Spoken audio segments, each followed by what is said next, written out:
La secrétaire d'État chargée des affaires européennes, Amélie de Montchalin, votre invitée Audrey Crespo-Mara. Bonjour Amélie de Montchalin. Bonjour. Alors la colère du président après le séminaire gouvernemental était si forte qu'elle a eu des échos dans la presse. Vous confirmez qu'en cas de défaite aux européennes, Emmanuel Macron a promis un remaniement dans la foulée ?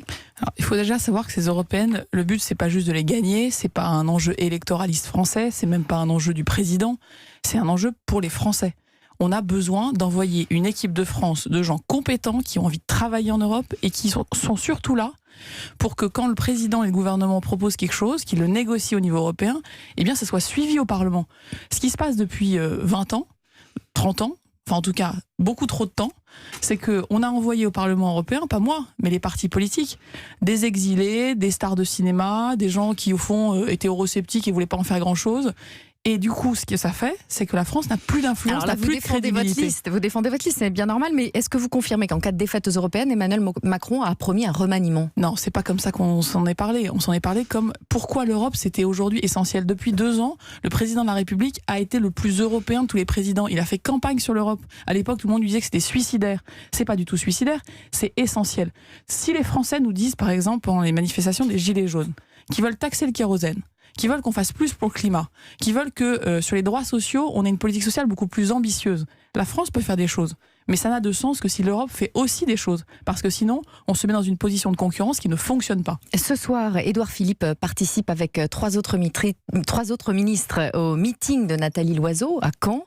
Vous-même, Amélie de Montchalin, vous irez soutenir Pascal Canfin, notamment dans un meeting ce soir à Paris. On a l'impression quand même que le gouvernement met le paquet pour sauver sa peau. C'est pas notre peau qu'on sauve. Si vous regardez par exemple, Nathalie Loiseau pendant 2 ans, elle a défendu avec le président de la République notre influence en France. Elle a négocié pied à pied pour que notamment sur les droits des travailleurs détachés, on fasse des réformes avec Muriel Pénicaud. Moi j'étais une députée, je voyais qu'il y avait des gens qui essayaient de faire des choses en Europe. Là les ministres, pourquoi on fait campagne ? Parce qu'on sait qu'il y a beaucoup des réformes qu'on veut porter au niveau français qui ne marcheront que si jusqu'au niveau européen on met les choses en cohérence. Et aussi parce que vous êtes donné battu même dans certains sondages. Parce qu'on est aussi des personnalités politiques qui nous sommes tous engagés sur une liste qui était européenne, réformiste et humaniste. Aujourd'hui on a des élections qui nous demandent de prouver aux Français qu'on va pouvoir continuer à mener des réformes humanistes, réformistes et donc européennes. Et donc il est évident qu'en tant que personnalité politique, puisqu'on croit à l'Europe, il faut bien qu'on fasse campagne pour l'Europe. Amélie de Montchalin, ce soir vous serez donc au meeting à Bobino avec Daniel Cohn-Bendit.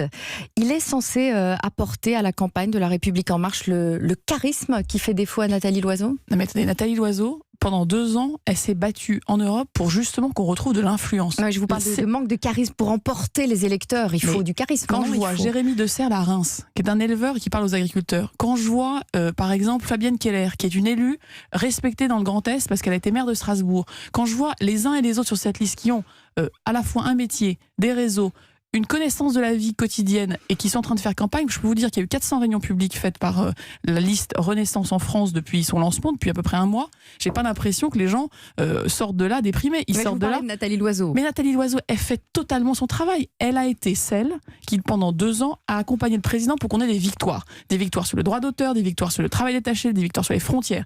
Elle a été celle qui s'est battue avec les ministres. Et je peux vous dire qu'en tant que députée, on voyait pas une techno comme on l'a décrit parfois. On voyait une femme qui se battait pour qu'on ait de la cohérence. Et ben moi, je pense que c'est en soi bien mieux que de faire la une des journaux ou venir parler à tous les micros, comme certains d'ailleurs, comme Marine Le Pen, qui ne siégeront jamais au Parlement européen. Vous savez qu'il y a beaucoup de gens que vous recevez dans vos matinales qui ne seront jamais élus. Ils sont là parce qu'ils veulent faire une campagne pour ou contre Macron, pour ou contre des valeurs. C'est très bien. Maintenant, nous, on cherche des députés qui veulent travailler. Et si la liste Renaissance, elle a été constituée de gens qui sont là pour travailler, parce qu'ils ont envie de changer des choses. Moi, j'ai besoin que dans les mois qui viennent, quand on fera des négociations au niveau ministériel du Conseil, on soit suivi. En attendant, vous n'êtes pas forcément suivi par les électeurs. Selon les derniers sondages, vous et les autres d'ailleurs, la participation aux européennes ne devrait pas dépasser les 40%, ce qui serait le chiffre le plus bas jamais atteint. Est-ce que ça ne porte pas atteinte à la légitimité de l'Union européenne ? Eh bien, c'est bien pour ça qu'on fait campagne. Pour montrer aux Français comment, au quotidien, l'Europe, elle est dans leur vie. Elle est dans leur vie par les normes sociales, elle est dans leur vie par les normes environnementales, elle est dans leur vie parce que c'est ce qui nous a garanti la paix, la démocratie, le changement climatique. On a des milliers de jeunes qui défilent pendant des semaines pour dire qu'ils veulent qu'on fasse plus. Mais c'est pas la France toute seule qui doit faire plus. C'est à minima notre continent. Donc tous ces enjeux-là, il faut qu'on rappelle aux Français à quel niveau ça se passe et pourquoi leur voix elle compte pour savoir si l'Europe redevient un espace où on est protégé, un espace qui impose des valeurs, qui peut se protéger du monde aussi. Face à la Chine, face aux États-Unis, vous pensez que c'est la France toute seule qui peut s'en sortir? Donc on a besoin que les Français aient bien devant eux les enjeux posés, et c'est ce à quoi on s'attelle à travers tout le pays. Amélie de Montchalin, Nathalie Loiseau et Marlène Schiappa ont lancé une initiative pour améliorer les droits des femmes en Europe, et elles l'ont baptisé Pacte Simone Veil. Alors l'idée, on répertorie les lois les plus favorables aux femmes dans chaque pays d'Europe et on les applique à toute l'Europe. Pourquoi la France n'adopte pas d'ores et déjà les lois les plus favorables aux femmes qui existent ailleurs en Europe? Mais là, la France fait ce qu'elle fait de meilleur en Europe. D'abord, elle propose, elle espère réunir les bonnes volontés autour d'un principe. Et ensuite, la France, forcément, s'appliquera à elle-même les principes qu'elle propose aux autres. Mais vous savez, sur le patrimoine européen, vendredi, on a fait la même chose. On a réuni 28 pays pour regarder qu'est-ce qu'on faisait de mieux pour protéger le patrimoine, comment on incluait notre jeunesse, et on avance sur le droit des femmes. Vous savez, contre les violences faites aux femmes, sur les égalités salariales, les inégalités salariales plutôt, parce que s'il y avait l'égalité, on le saurait. Oui. Sur des sujets qui concernent la garde d'enfants, le droit, l'accès au travail, les droits à la retraite.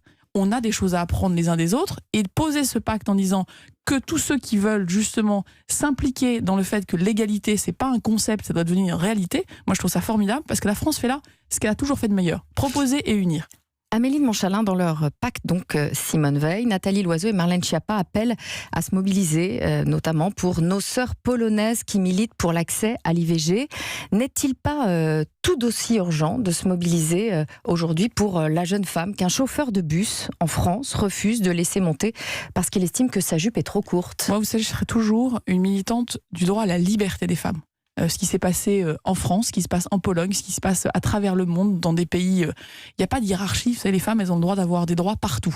Et donc je pense qu'il est tout aussi important de laisser la justice faire son travail en France, mais se dire qu'on se battra toujours pour la liberté des femmes françaises, des femmes européennes et des femmes dans le monde. Quel a été votre premier sentiment quand vous avez vu cette information tomber? Un chauffeur de bus qui interdit l'accès à son bus parce que la jeune femme a une jupe trop courte. Je me suis dit, vous voyez, il faut qu'on se batte en Europe, mais parfois il faut qu'on se batte aussi tout près de chez nous. Et les grands principes qu'on s'impose, il faut les faire devenir réalité juste en bas de nos immeubles, dans nos rues. Et c'est bien pour ça d'ailleurs qu'on a besoin d'un cadre. Pourquoi le Conseil de l'Europe, depuis 70 ans, défend les droits de l'homme? C'est pour que partout, on en prenne bien conscience et que ça se passe aussi en bas de chez nous. Nous parlons du pacte Simone Veil. Le gilet jaune Abdel Zahiri, qui s'était fait connaître sur les réseaux sociaux en qualifiant Simone Veil de, je cite, pourriturtionniste, pro-tueuse d'embryons humains, et qui a témoigné son respect pour le négationniste Forisson, est sorti de prison. Une centaine de gilets jaunes l'attendaient et lui ont fait une haie d'honneur. Qu'est-il prévu contre ça? Déjà, ce qui est prévu, c'est qu'on puisse s'indigner collectivement du fait que de telles thèses continuent de perdurer. La justice a fait son travail, il a été en prison. Moi, vous savez... Et cette haie d'honneur d'une centaine de gilets jaunes? C'est pour ça qu'il faut qu'on soit extrêmement fort dans nos principes et extrêmement fort dans notre vigilance collective. Je pense que des enquêtes seront ouvertes s'il y a lieu, mais il faut qu'on soit bien clair. On est dans un pays où des choses qui étaient des non-dits, des interdits, sont aujourd'hui tombées. Et des choses qui ne se disaient pas, qui se disent, et des choses qui ne se pensaient pas, qui se pensent. Et donc là, il faut que par l'éducation, mais aussi par la vigilance collective, ça veut dire que les médias, la parole publique, on a tous une responsabilité.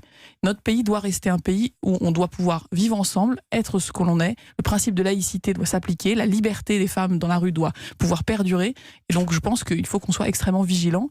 Et vous savez que c'est pas qu'une question de condamnation, c'est une question ensuite d'action. Qu'est-ce qui fait que aujourd'hui 100 personnes peuvent applaudir quelqu'un qui nie des phénomènes de l'histoire, des événements de l'histoire qui ont été extrêmement abjects, immondes, et que depuis des décennies on essaie de combattre? Merci Amélie de Montchalin.